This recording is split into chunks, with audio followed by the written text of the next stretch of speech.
2년 전 2023년 5월 19일에 분당 서울대병원 장례식장에 한 평범한 변호사님이 소천하셨고 장례가 진행 중에 있었습니다. 그런데 그 장례 소식이 각 공중파의 뉴스들마다 그 소식을 전하게 되었습니다. 정광진 장로님이라는 분이십니다. 그분에게 딸 넷이 있었는데 삼풍백화점 사고로 3명의 딸이 돌아가시게 되었다고 합니다. 사실 그분은 원래 판사로 재직을 하셨었는데 큰 딸이 실명 위기에 놓이게 되자 변호사로 개업을 하시게 되었다고 해요. 그래서 그를 도와서 유학을 보내고 특수교육을 전공하고 서울 맹학교 교사가 되어 9개월쯤 되던 그 시기에 산풍사고가 일어나게 된 것입니다. 하늘이 무너지고 땅이 꺼져서 세상이 끝나기를 바랐지만 그런 일은 일어나지 않았다고 합니다. 어떤 계기로 하여 그분은 거기서 좌절하지 않고 딸들을 위한 보상금 6억 5천만 원과 사제 7억 원을 헌납해서 3륜 장학재단을 만들고 그 첫 번째 장학금을 서울 맹학교에 전액 기부하게 되었다고 합니다. 그날 이후 그는 많은 사람을 돕는, 특별히 장애인들을 돕는 장학사업에 그의 일생을 바치게 됩니다.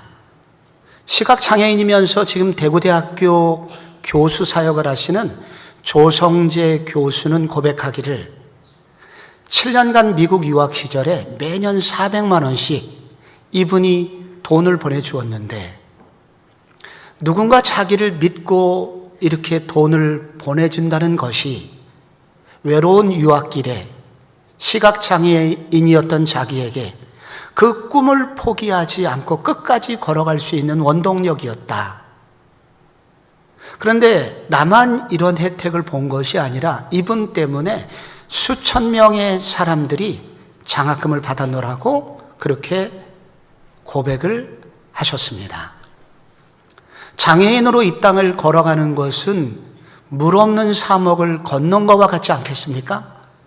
그런데 이분이 그런 장애인들에게 친구가 되어주었고 동행자가 되어주었고 그들이 어렵고 힘들 때마다 마실 물을 제공하는 그런 물을 주는 그런 역할을 이분이 하신 것이지요.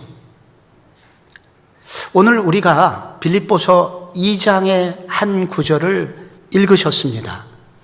빌립보서 2장은 매우 중요한 한 구절이 있는데 그것은 두렵고 떨림으로 너희 구원을 이루라라는 구절입니다.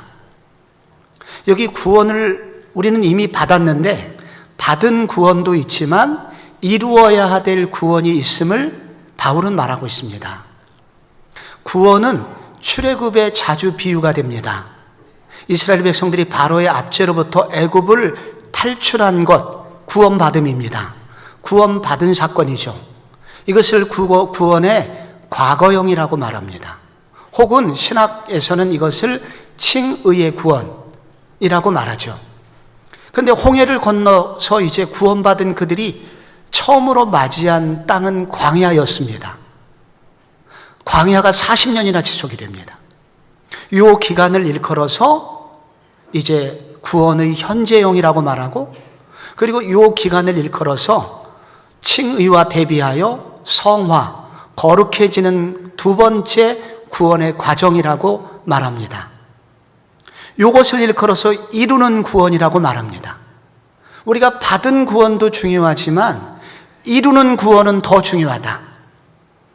우리가 받은 구원을 이루는 구원이 되려면 두렵고 떨어야 된다. 경외감을 가지고 떨리는 심정으로 바로 이루는 구원을 이루어내야 된다. 라고 말하면서 바울은 2명을 예로 들고 있습니다. 하나는 디모데요, 또 한 명은 에바브로디도입니다. 모세가 광야의 기간을 40년의 기간을 완주했습니다. 모세에게 어떻게 그 광야길을 완주하셨습니까?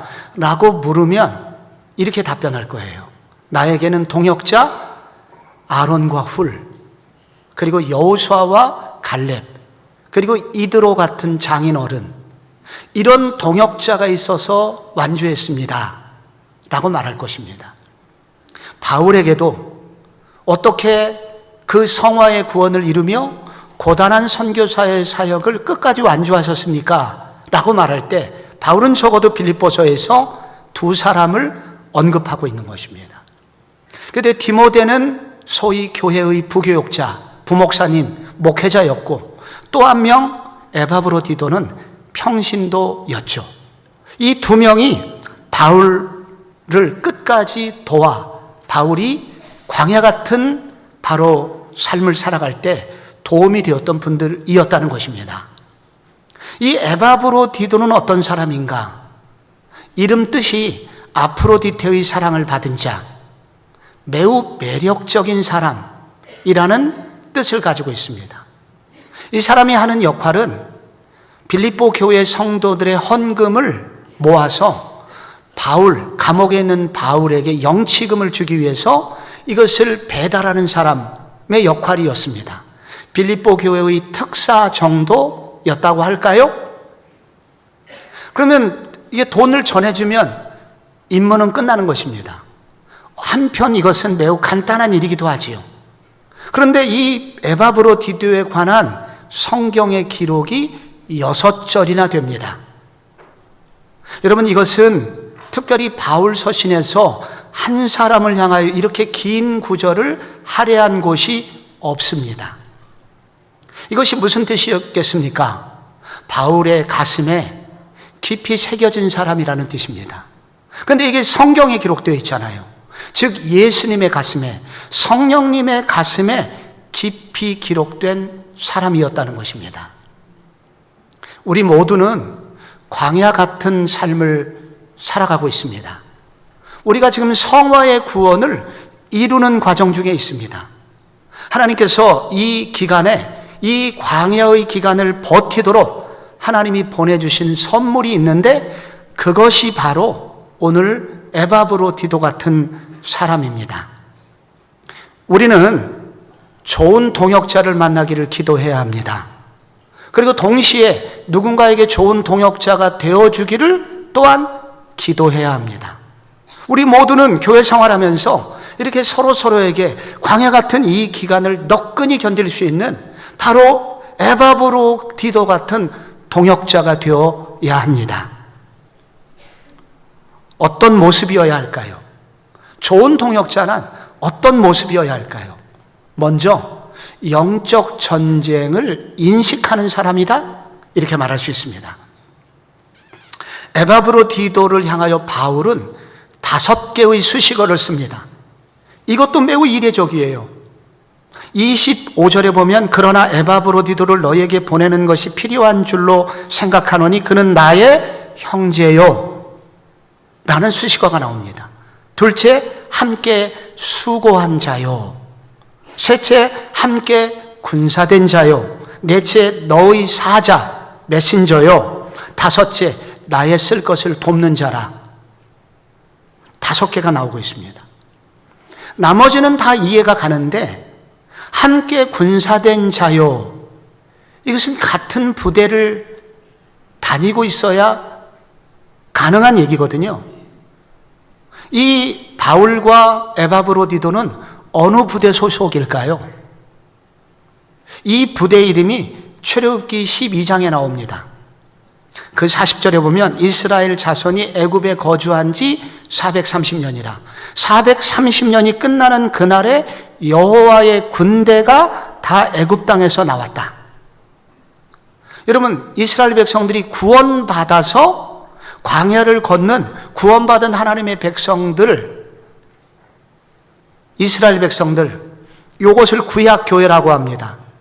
이 구약교회의 별명이 여호와의 군대라고 말을 하고 있는 겁니다. 교회가 군대라는 거예요. 왜냐하면 이 교회는 평생 악한 대적들과 싸워야 되는 곳이기 때문입니다. 광야의 길을 걷는 이스라엘 백성들이 광야 생활이 너무 어렵다 보니까 노약자들 그리고 어린아이들은 자꾸 뒤로 처집니다. 그런데 그 약한 자들만 골라서 약탈을 하는 민족이 있었으니 아말렉이었습니다. 같은 깡패라도 질이 떨어지는 깡패를 양아치라고 하죠. 아말렉은 양아치였습니다. 그 양아치 같은 아말렉 족속이 이스라엘 백성들의 약자들을 약탈을 하고 있을 때 여호수아가 군대를 조직해가지고 아말렉과 싸우게 되고 모세는 기도하게 되죠. 그래서 이 구약 교회를 일컬어서 바로 군대라고 하는 것입니다. 여러분, 그러면 신약의 교회는 어떠할까요? 우리는 에베소서 6장을 알고 있습니다. 우리의 씨름은, 이때 씨름은 싸움이죠. 우리의 싸움은 혈과 육을 상대하는 것이 아니요 통치자들과 권세자들과 어둠의 세상 주관자들과 하늘에 있는 악의 영들을 상대함이라 라고 나와 있죠.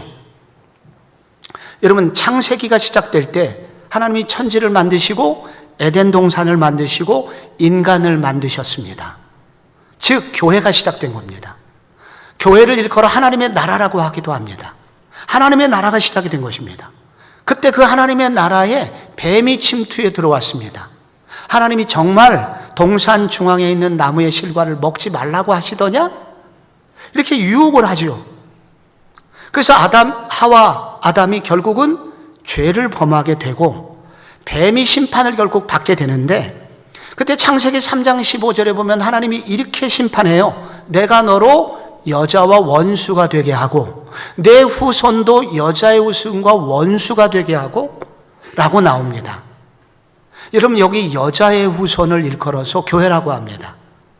그러니까 뱀으로 상징되는 사단은 끊임없이 교회를 공격할 것이다. 그리고 여자의 후손인 교회는 계속해서 그들과 싸워야 된다고 창세기에 나와 있습니다. 이 싸움은 언제까지 계속되냐면 요한계시록 12장까지 안 끝납니다. 거기 여자가 나와요.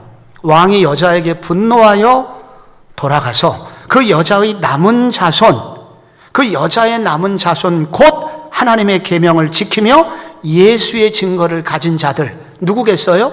교회입니다. 바로 이 여자의 후손 교회인데, 바로 여기에 왕은 바로 사단의 지령을 받은 로마 황제 같은 사람들을 말합니다. 이렇게 계속해서 계시록 끝날 때까지, 세상 끝날 때까지 교회는 바로 사단의 공격을 받는 교회라는 거예요. 곳이라는 거예요. 그런데 여기서 잊지 말아야 될 게 하나 있습니다. 교회의 머리는 예수 그리스도시고 예수 그리스도는 진정 교회의 왕이시기 때문에 싸움은 있지만 반드시 승리하게 된다는 것입니다. 그게 계시록 19장에 나오는 거예요. 또 내가 하늘이 열린 것을 보니 보라, 백마와 그것을 탄 자가 있으니 그 이름은 충신과 진실이라. 그가 공의로 심판하며 싸우더라. 예수 그리스도이십니다. 우리 대장 되신 그리스도가 우리를 위해서 싸우고 계십니다. 그래서 우리의 싸움은 치열하긴 하지만 이긴 싸움이라는 거예요. 반드시 이길 수밖에 없다는 거예요.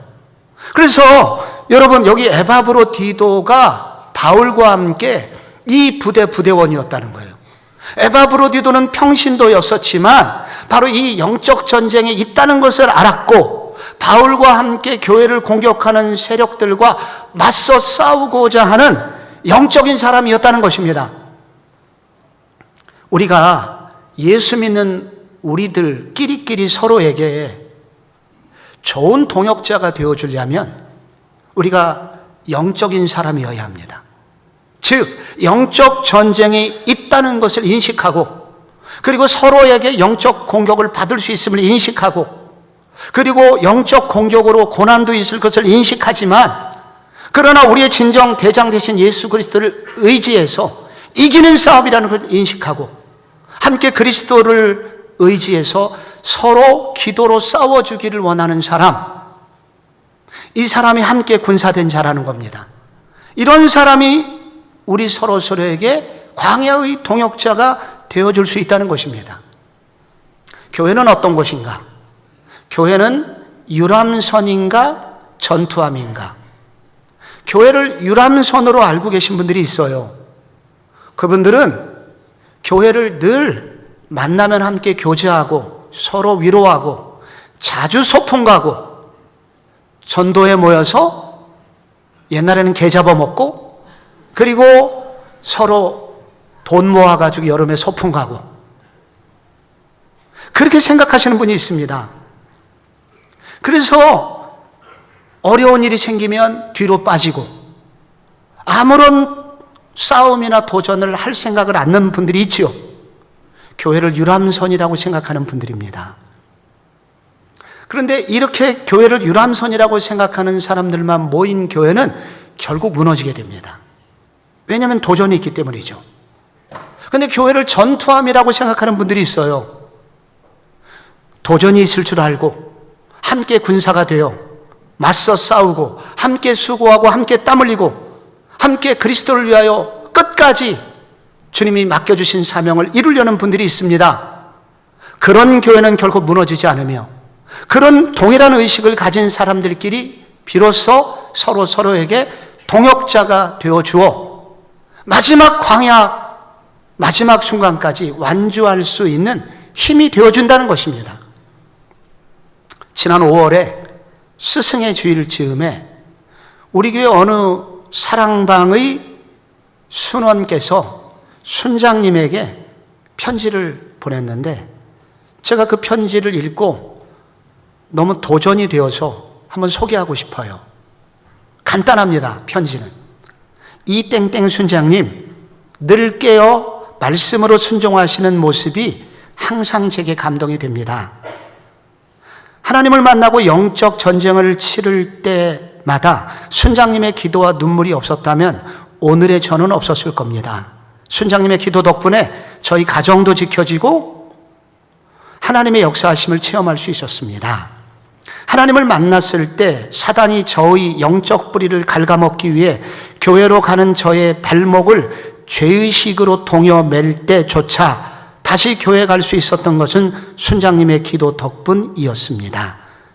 제가 가지고 있는 병과 아들의 장애로 신앙이 흔들릴 때에도 순장님의 기도 덕분에 예수님 품 안에 안착할 수 있었습니다. 제가 천국 소망을 마음에 품고 이 세상 끝까지 하나님의 자녀로 살 때 항상 순장님의 기도와 눈물을 기억하겠습니다. 라는 내용입니다. 제가 이 편지가 크게 도전이 된 것은 여기에 나오시는 이 순장과 순원 이 두 분은 동일한 의식을 가지고 있습니다. 교회는 아무런 일도 벌어져서는 안 되는 그런 천국 같은 곳이 아니라 아직 천국은 완전히 오지 않았기 때문에 지상에 살고 있기 때문에 광야 같은 곳이며 광야 같은 곳에 있다 보니 때로는 불뱀도 만나고 그리고 때로는 독충도 만나고 때로는 물이 없는 사막도 만나고 아말렉과 같은 도전도 만날 수 있음을 인식하고 함께 서로 싸워주기를 소원하고 함께 기꺼이 싸워주는 분들이라는 것이기에 이런 모습이 보여서 저는 이분들의 모습을 통해서 도전을 받게 되었습니다. 광야의 동역자는 누가 되어줄 수 있냐? 그것은 함께 군사된 자가 되어야 영적 전쟁을 인식하고 함께 싸워주기를 소원하고 그리고 영적으로 그들을 방어해 주기를 서로 그 일을 함께 해줄 기꺼움이 있을 때 광야의 동역자가 됩니다. 둘째로 광야의 동역자는 복음적 나눔이 있는 만남이 있을 때 가능합니다. 에바브로 디도가 영치금을 가지고 로마에 왔습니다. 근데 오는 도중에 아마도 병에 걸린 것 같아요. 그런데 그래서 바울을 돕는 일에 어려움이 있었던 것 같습니다. 그런데 어떻게 그 소식을 알았는지 빌립보 교인들이 그가 병들어 거의 죽게 되었다는 것을 알게 되었습니다. 그런 빌립보 교인들의 이야기를 듣고 이 에바브로 디도의 마음 상태가 26절에 기록이 되어 있습니다. 그가 너희 무리를 간절히 사모하고 자기가 병든 것을 너희가 들은 줄을 알고 심히 근심한지라. 여기 심히 근심한지라 라는 이 단어는 헬라어 단어 중에 근심하다는 단어가 몇 가지가 있는데 가장 최상급의 단어입니다. 이 단어는 주 예수께서 잡히시는 날 밤 겟세마네 동산에서 제자들과 함께 예수님 땀방울이 핏방울이 될 때까지 기도하셨을 때, 그때 마태복음 26장 37절에 베드로와 그리고 세베대의 두 아들 요한과 야고보죠, 데리고 가서서 고민하고 슬퍼하사 라는 그 구절에 나오는 단어입니다. 피 말리게 걱정하다, 그 뜻입니다. 피가 마르게 걱정을 한 거예요. 걱정을 적당히 할 수는 있겠죠. 근데 왜 이렇게 심하게 근심하게 되었을까? 그것은 그 당시 정황을 보면 이해가 갑니다. 우선 바울에게 심부름을 보냈더니 도움이 되기는커녕 바울에게 짐이 되었다는 것, 빌립보 교회 교인들에게 바울을 향한 미안함이 있을 거예요. 그 짐을 에바브로디도가 느끼게 됩니다. 근데 그걸로 끝나는 게 아니라 어떤 이 소식을 들은 어떤 사람 중에는, 아니 평신도가 1300km 머나먼 길을 걸어서 바울을 도우러 갔는데 이 정도면 하나님이 도와주셔야 되는 거 아니야? 왜 병까지 들게 하셨을까? 하나님을 원망하는 사람이 나타나게 된 겁니다. 또 어떤 부류가 나오게 됐냐면 1세기 헬라인들은 누가 아프게 되면은 틀림없이 저 사람 속에 숨겨둔 죄가 있어서 신의 저주를 받은 거야. 그래서 이 에바브로디도가 아프게 된 것은 우리가 겉으로는 좋은 줄 알았지만 진짜로는 저 사람도 죄인이었어. 그래서 하나님의 진노가 임한 거야 라고 에바브로디도를 또 판단하는 사람들이 그 교회 안에 생겼을 가능성, 그것 때문에 또 걱정을 하는 거예요. 게다가 여러분, 우리가 앞부분에서도 읽었지만은 바울이 감옥 갔을 때 애달게 여기는 사람도 있었지만 반대파도 있었거든요. 바울이 감옥에 갔는데 이것을 빌미로 바울을 공격하는 자들이 있었던 것입니다. 이렇게 측근이 아픈 것을 보면 바울의 사역을 하나님이 기뻐하시는 게 아닐 거야 하면서 오히려 바울에게 도움을 주기는커녕 바울의 반대파들에게 공격할 만한 빌미를 제공하게 된 거예요. 에바브로디도가 이런 소식을 듣고 미치고 죽는 겁니다.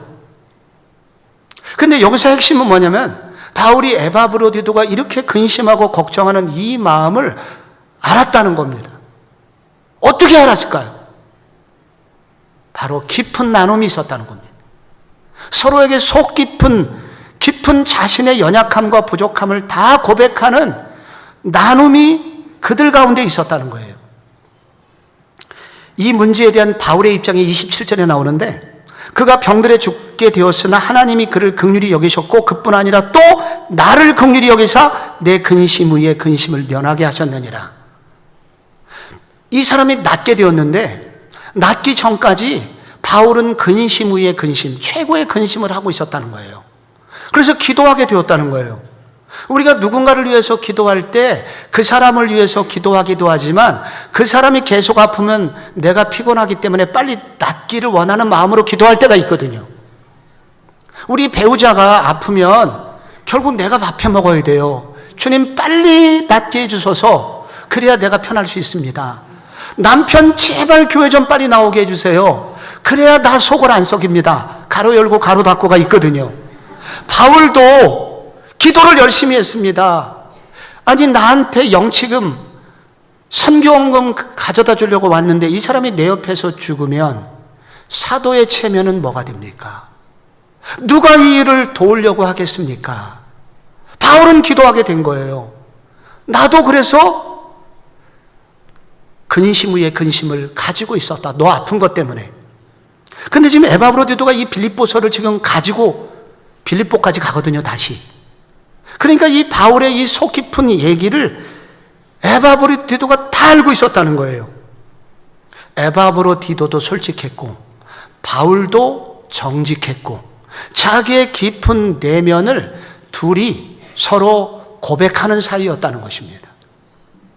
이런 것을 일컬어서 복음적 교제가 있는 만남이라고 합니다. 여러분, 지난주에 복음이 무엇냐고 물으면 뭐라고 답변하라고 들으셨습니까? 여러분, 복음이 뭐예요? 복된 소식입니다.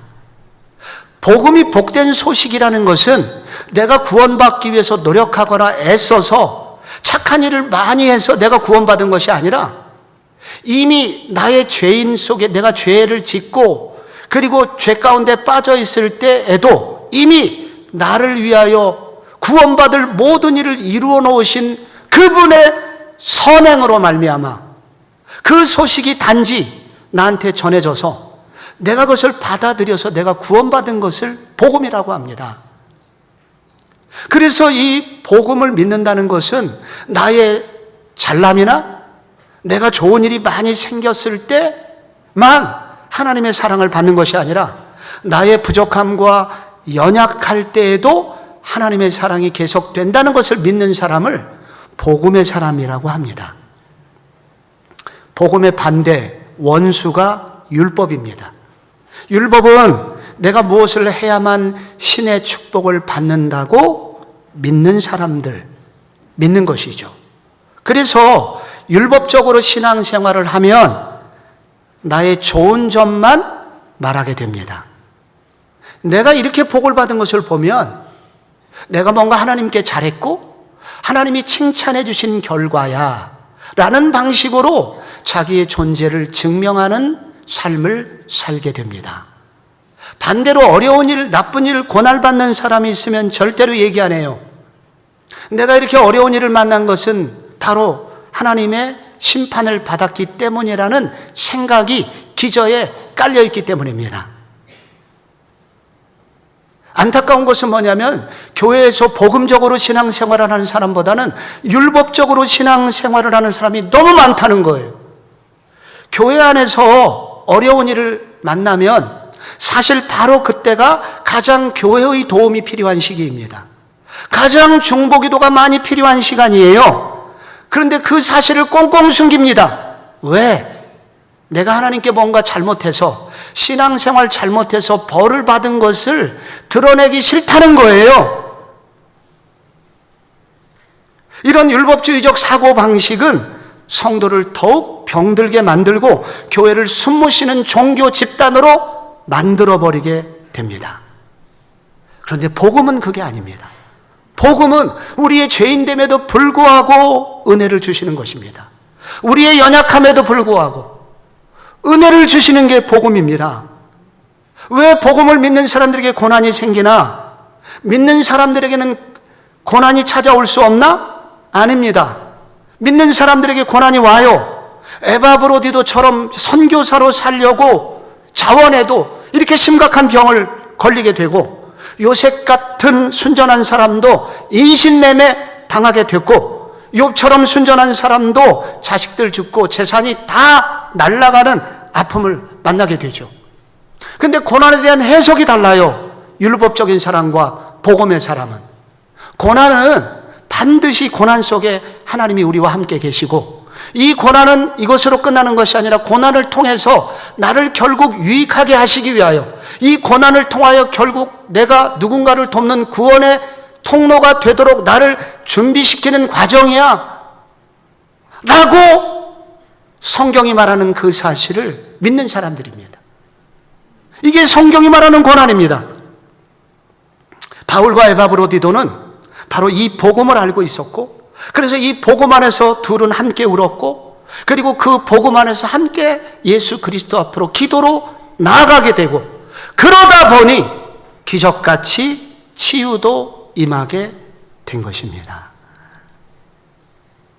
방송인 정선희 집사가 2년 전 우리 교회 간증 집회를 왔었습니다.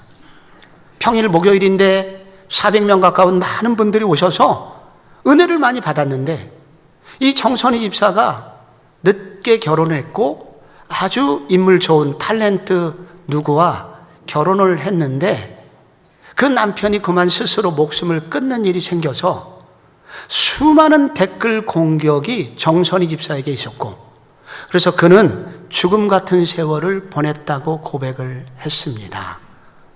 다 너 때문이다. 네가 가는 곳에는 잘 되는 일이 없다. 너는 저주를, 죽음을 몰고 다니는 바이러스 같은 여자다. 이런 수많은 공격을 받았다고 그래요.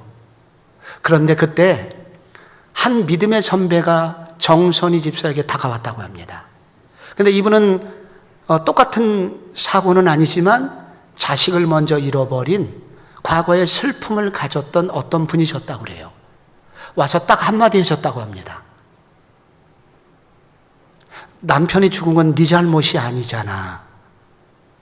그건 네 잘못이 아니야. 네가 그 일을 벌인 게 아니야. 너는 잘못한 게 없어. 그 한마디가 이 정선희 집사를 자유케 해줬다고 합니다. 그래서 다시 살아나게 된 거예요. 다시 밥을 먹고 다시 방송 일을 하려는 의욕을 갖게 만들었다고 합니다. 율법은 자꾸 우리를 죄인으로 만듭니다. 율법은 우리의 행위의 결과로 뭐가 잘 됐다고, 결과가 좋으면 내가 하나님께 사랑을 받은 거고, 결과가 안 좋으면 모든 게 다 잘못이라고 그렇게 만들어 버리는 것이 율법인데, 이 정선희 집사에게 바로 그 선배는 복음의 사람이었고 그녀에게 복음이 전해진 것입니다. 그 복음적 만남이 정선희 집사를 다시 일으켜서 정상 궤도를 걷게 하신 겁니다. 광야의 동역자는 복음이 있는 사람입니다. 그리고 복음적 나눔, 복음적 만남을 가능하게 하는 만남, 그런 만남이 있을 때 광야 같은 이 세상을 끝까지 완주하게 만든다고 합니다. 마지막 세 번째, 광야의 동역자는 삶으로 예배를 드리는 사람이라고 합니다. 에바브로디도가 중병에 걸렸는데 자기를 돌보지 않고 바울과 교회를 섬겼는데, 어느 정도로 섬겼는지 30절에 나옵니다. 그가 그리스도의 일을 위하여 죽기에 이르러도 자기 목숨을 돌보지 아니한 것은 나를 섬기는 너희의 일에 부족함을 채우려 함이니라. 여기 자기 목숨을 돌보지 않다라는 이 헬라어 동사로부터 유명한 헬라어 단어가 나왔습니다. 파라볼라노스라는 단어인데, 이것은 1세기에 전염병이 창궐했을 때 자기의 목숨을 돌보지 않고 전염병 걸린 사람을 장례 치러주고 전염병 마을에 음식을 갖다 주고 약을 갖다 준 사람들, 파라볼라노스라고 합니다. 코로나 바이러스가 처음 발병하던 중국 우한에서 사람들이 막 죽어나갈 때, 그리고 봉쇄령이 떨어졌을 때, 그때 목숨을 걸고 약을 배달하고 음식을 배달했던 사람들이 교인들이었어요. 바로 이 시대의 파라볼라노스라고 할 수 있습니다. 바로 이 에바브로디도는 그런 파라볼라노스의 삶을 살게 된 것입니다. 그런데 여기서 또 하나 굉장히 중요한 단어가 하나 나옵니다. 섬기다라는 동사입니다. 나를 섬기는 너희의 일에 부족함을 채우려 함이니라. 여기서 섬기다라고 하는 이 단어는 제사장으로서의 임무를 다하다, 그런 뜻입니다. 이 에바브로디도는 평신도였지만 바울에게 단지 돈을 전해주는 역할과 전해주고 난 이후에 필요한 물품들을 사기 위해서 아마도 알바를 하면서 바울을 돕는 그 모든 일들을 어떤 각오로 했냐면, 제사장이 제사를 드리는 마음으로 그렇게 바울을 섬겼다는 뜻입니다. 이 섬기다, 수고하다라는 단어가 에바브로디도에게 반복적으로 나오고 있습니다.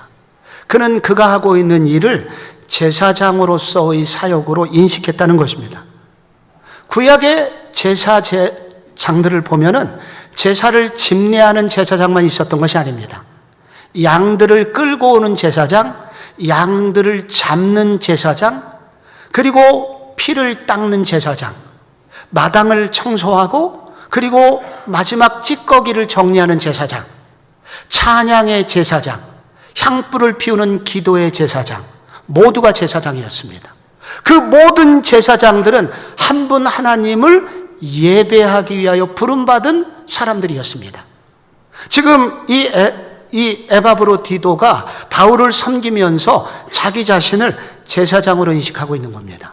내가 바울을 섬기고 있지만 바울을 섬기는 것이 아니라 이게 하나님을 예배하는 거라고 믿고 있는 겁니다. 바울을 섬기기 위해서 알바를 하고 있는 거, 이것이 바로 하나님을 예배하고 있는 중이라고, 멀리서 빌립보 교회 교인들의 심부름꾼이 아니라 나는 하나님의 제사장으로 하나님을 예배하기 위해서 이 자리에 있는 거라고 그는 인식하고 있었습니다. 이런 사람을 일컬어서 삶의 예배자, 삶으로 예배를 드리는 사람이라고 부릅니다. 에바브로디도는 삶의 예배자였었습니다. 교회당 안에서만 예배를 드리는 사람이 아니라 그의 삶 전체가 예배를 드리기를 원했고, 그의 삶을 통하여 하나님의 영광을 거두시는 삶의 예배자가 되었다고 말합니다. 로마서 12장 1절을 이룬 사람이죠. 그러므로 형제들아, 하나님의 모든 자비하심으로 너희를 권하노니 너희 몸을 하나님이 기뻐하시는 거룩한 산제사로 드리라. 이는 너희가 드릴 영적 예배니라. 그는 진실로 삶의 예배자였고 하나님을 예배하는 참된 예배자였습니다. 어떻게 평신도인 에바브로디도가 이런 참된 예배자로서 삶의 예배를 드릴 수 있었는가 궁금합니다. 그런데 그 이유가 같은 수고하다 섬기다라는 단어가 앞에 이미 한번 나옵니다. 바울이 누군가를 소개할 때 이 섬기는 사람에 대해서 소개를 하고 있거든요. 섬기는 사람을 종이라고 합니다. 바울은 앞에 어떤 종이 소개되는 것을 이미 읽은 바가 있죠.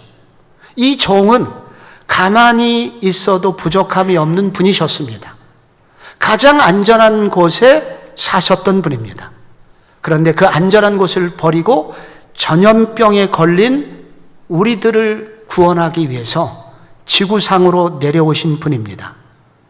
그리고 인간들이 저지른 모든 이 병균들의 원인이 됐던 죄를 다 짊어지시고 십자가에서 죽으신 분입니다. 그분이 바로 예수 그리스도이시죠. 이 예수 그리스도는 종이었다고 말하면서 바울은 앞부분에 이렇게 소개합니다. 빌립보서 2장 5절에 너희 안에 이 마음을 품어라. 곧 그리스도 예수의 마음이니 그는 근본 하나님의 본체시나 오히려 자기를 비워 종의 형체를 가지사 사람들과 같이 되셨다고 합니다. 여기 자기를 비워라는 이 단어는 케노시스였죠. 자기를 영으로 만들다라는 단어입니다. 그분은 우리를 섬기기 위해서, 우리가 진짜 살아나도록 돕기 위해서 자기를 영으로 만든 분이라는 겁니다. 이 예수의 사랑을 에바브로디도가 배웠다는 거예요. 에바브로디도가 그 사랑을 먼저 만났다는 거예요. 그래서 예수의 사랑을 만난 그 이기에 그도 바로 예수의 흉내를 내면서 지금 삶의 예배를 드리게 되었다는 것입니다. 제가 정광진 장로님 얘기했죠. 딸 넷이었고 셋이 산풍사고로 죽었는데 마지막 하나 남은 막내딸도 병 때문에 일찍 하늘나라로 보내게 됩니다.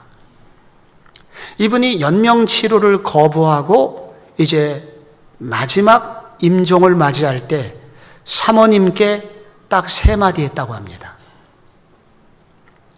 내가 자식들 때문에 한많은 시간이 있었지만은 그래도 인생을 보람있게 살았다고 생각하오. 둘째, 내가 먼저 딸들을 먼저 만나러 가오. 셋째, 여자에게 잘하는 법을 배우지 못해서 당신에게 잘 못해줘서 미안했어. 3마디 하고 돌아가셨습니다. 그런데 그 뉴스를 다루는 앵커들이 거의 비슷한 멘트로 뉴스를 마무리했습니다.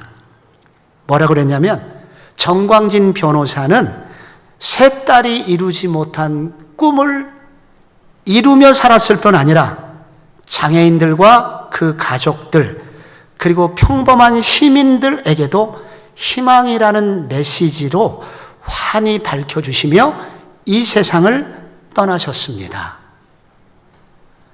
이런 분이 정말 그리스도인 아닐까요? 정말 진정한 삶의 예배를 드린 분이 아니실까요? 우리 모두 다 바로 누군가에게, 광야 같은 길을 걸어가는 누군가에게 이런 동역자가 되주시기를 바랍니다. 그런 동역자가 되기 위해서 성목중앙교회 이런 광야의 동역자들이 쏟아지는 교회, 그런 많은 주의 제자들이 벌떡벌떡 일어나는 교회 되기를 주 예수 그리스도 이름으로 축원합니다.